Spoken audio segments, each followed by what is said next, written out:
মানে সেকেন্ড যেটো ফ্লাড আহিছে ইয়াত বিশেষভাৱে আমাৰ ওদালগুৰি জিলাত চিৰাং জিলাত আৰু কোকৰাঝাৰত অলপকৈ এফেক্ট কৰিছে আৰু বিশেষকৈ ওদালগুৰিত প্ৰায় 14-15টা চুপা 4-5টা ৰেভিনিউ ভিলেজ ইয়াত বহুত বেয়াকৈ এফেক্ট কৰিছে আৰু ইয়াৰ মূল কাৰণটো হৈছে কি আমাৰ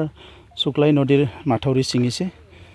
আৰু এই মাথাউৰিটো এই কাৰণে ছিঙিছে কি নদীৰ যিটো ৰিভাৰ বেড সেইটো বহুত ওপৰত আহিছে আৰু মাথাউৰিবিলাক সাইন্টিফিকেলি বনোৱা হোৱা নাই এইটো ৱাটাৰ ৰিসোৰ্সৰ মাথাউৰি নাছিলে সেইটো পিএনআৰডিৰ মাথাউৰি আছিলে তো ৱাটাৰ ৰিসোৰ্স আৰু পিএনআৰডি এই দুটাৰ মাজত যেটো আমাৰ কনভাৰ্জেন্ট হ'ব লাগে আন্ডাৰষ্টেণ্ডিং হ'ব লাগে পিএনআৰডিও ৰিং বান মাথাউৰিবিলাক বনায় কিন্তু টেকনিক্যালি তেখেতসকলে যেনেকৈ বনাব লাগে তেনেকৈ বনোৱা নহয় সেই কাৰণে বহুত ভালনাৰেবল হৈ থাকে এই কাৰণে এইবাৰ আলোচনা কৰা হৈছে অসম চৰকাৰৰ লগতো কি এই বানবিলাক যিখিনি আমাৰ মেজৰ নদী আছে শুক্লাই নদীটো মেজৰ নদী যদিও ইয়াত পানী কমে থাকে যেতিয়া আহে সেইটো খুব মানে এটা ষ্ট্ৰং এটা ফৰ্চত আহে তো সেই কাৰণে এই নদীত যিমানখিনি মাথাউৰি আছে সেইখিনি সাইন্টিফিকেলি কৰিব লাগিব আৰু ইয়াৰ প্ৰটেকশ্যন ৱৰ্কটো ৰেগুলাৰলি হ'ব লাগিব তো সেই কাৰণে আজি শুক্লাই নদীৰ যেটো মাথাউৰি ছিঙিছে তাত আমি চাবলৈ আহিছোঁ আৰু ইয়াত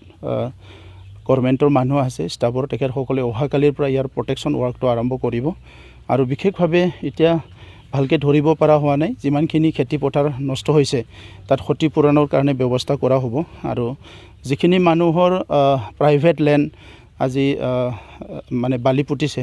তাত তেখেতসকলে অনাগত দিনত কেনেকৈ নিজৰ জীৱিকাটো ওলাব ইয়াৰ কাৰণে কিছুমান ব্যৱস্থা আমি ইতিমধ্যে হাতত লৈছোঁ ফাৰ্ষ্ট ফ্লাডৰ সময়তে আমি বহুতখিনি পলিচি লৈছোঁ সেইখিনি আমি ইমপ্লিমেণ্ট কৰিম এটা বান হ'ব ইয়াতে যাহাতে আহি অহা 2 মাহত ছেপ্টেম্বৰ অক্টোবৰলৈকে কেতিয়াবা বানপানী আহে সেইখিনি সময়লৈকে নেক্সট পানী আহিলে যাহাতে পানীটো পাৰ হৈ নাযায় পিছফালে যিবিলাক খেতি আছে সেইখিনি যাহাতে ৰক্ষা হয় ইয়াৰ কাৰণে টেম্পৰাৰী এটা প্ৰটেকশ্যন ৱৰ্ক হ'ব ইয়াতে কিন্তু পাৰ্মানেণ্টৰ কাৰণে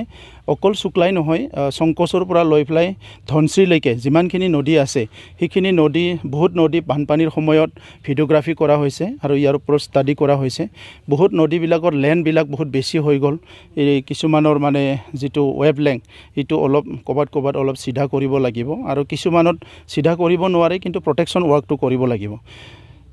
অতি দুখৰ বিষয় এইটোৱে হৈছে যে প্ৰত্যেক বছৰতে বানপানী আহে কোনোবা নহয় কোনোবা ঠাইত আমাৰ মাথাউৰি ছিঙি পেলাই আমাৰ শ পৰিয়ালক এটা নিশাতে দৰিদ্ৰ পৰিয়াল মানে কৰি থৈ যায় তো সেইকাৰণে আমাৰ কাৰণে ডাঙৰ সমস্যাটো হৈছে বানপানী আৰু গৰাখহনীয়া সমস্যা এইটো আমাৰ চৰকাৰে গুৰুত্ব সহকাৰে লৈছোঁ আৰু অসম চৰকাৰে গুৰুত্ব সহকাৰে লৈছে মুখ্যমন্ত্ৰী ডাঙৰীয়াৰ নেতৃত্বত